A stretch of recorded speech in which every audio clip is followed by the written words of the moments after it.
অন্তত 4 কিলো দুধ আছে। এই 4 কিলো দুধ কিন্তু আমি রান্না করবো। যেহেতু মনসা পুজো আপনারা তো বুঝতেই পারছেন, মানে ভীষণ কড়াকড় কিন্তু পুজো মানে সারাদিনই কিন্তু পান্তা আর তরকারি। নমস্কার বন্ধুরা, আপনারা কেমন আছেন? শুভ সন্ধ্যা। আমার জ্যোৎস্না ইউটিউব চ্যানেলে আপনাদের সকলকে জানাই স্বাগত। বন্ধুরা, অন্য দিনের মতো কিন্তু আজকের একটা রান্নার ভিডিও নিয়ে চলে এসেছি আপনাদের সামনে। তা দেখুন বন্ধুরা, আজকের রান্নাটা কিন্তু রান্না পূজার রান্না, মানে দেশব্যাপী কিন্তু এই পুজোটা হয়। আজকের রাত্রে কিন্তু রান্না করা হয়, প্লাস আগের দিন কিন্তু বিশ্বকর্মা পুজো প্লাস মনসা পুজো একসঙ্গে কিন্তু দুটো মায়ের পুজো আগের দিন। তা দেখুন বন্ধুরা, রাত্রেবেলা কিন্তু অনেকেই অনেক কিছু রান্না করে রাখে। নিরামিষ তারা নিরামিষই রান্না করে, আর যাদের দেখা যাচ্ছে আমিষ তারা দেখা যাচ্ছে মাছটা সেটা ওটা রান্না করে।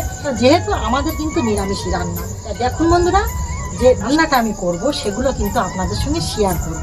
তা দেখুন, সব কিছু কিন্তু গুছিয়ে নিয়ে বসেছি।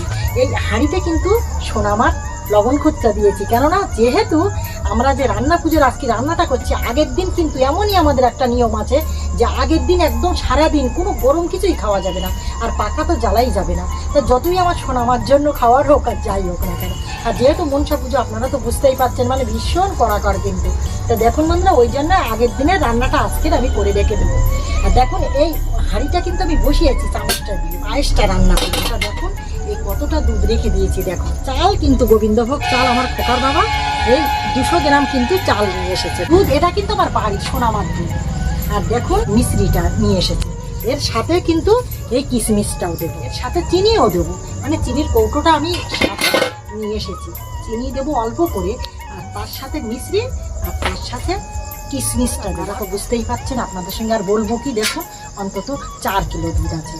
এই 4 কিলো দুধ কিন্তু আমি রান্না করবো। দেখুন বন্ধুরা, আর তরকারিটা কিন্তু আমি একদম শর্টকাটের ভিতরে রান্না করব, কেননা যেহেতু আপনারা তো বুঝতেই পারছেন 3টি মানুষ, আর এতটা গরম পড়ছে, এতটা গরমে মেলা তরকারি রান্না করলে কিন্তু খাবার লোক হয় না। ভাতটা রান্না করব, সেই সাথে কিন্তু অল্প মাত্রায় তরকারি রান্না করব।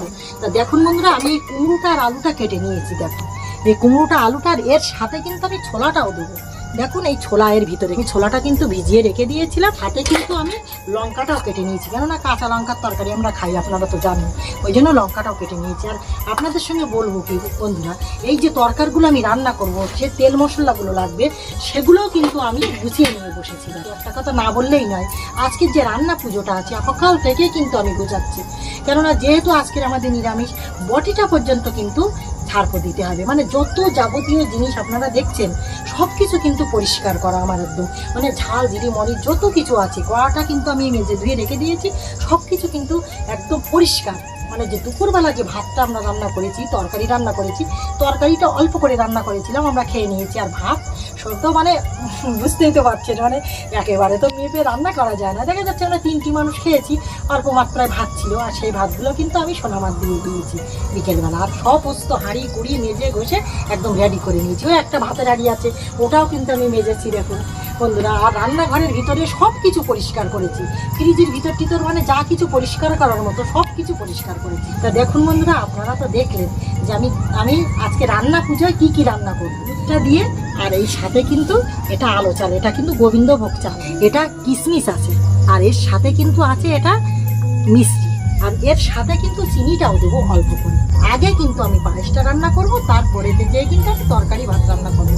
আর আপনারা তো বুঝতেই পারছেন, আগের দিন কিন্তু পুজো মানে সারাদিনই কিন্তু পান্তা আর তরকারি, ওই জন্য কিন্তু আমি কুমড়োটা আলুটা ছোলাটা দিয়েছি, মানে ডালটা এটা ওটা রান্না করলে কিন্তু খাওয়া যাবে না।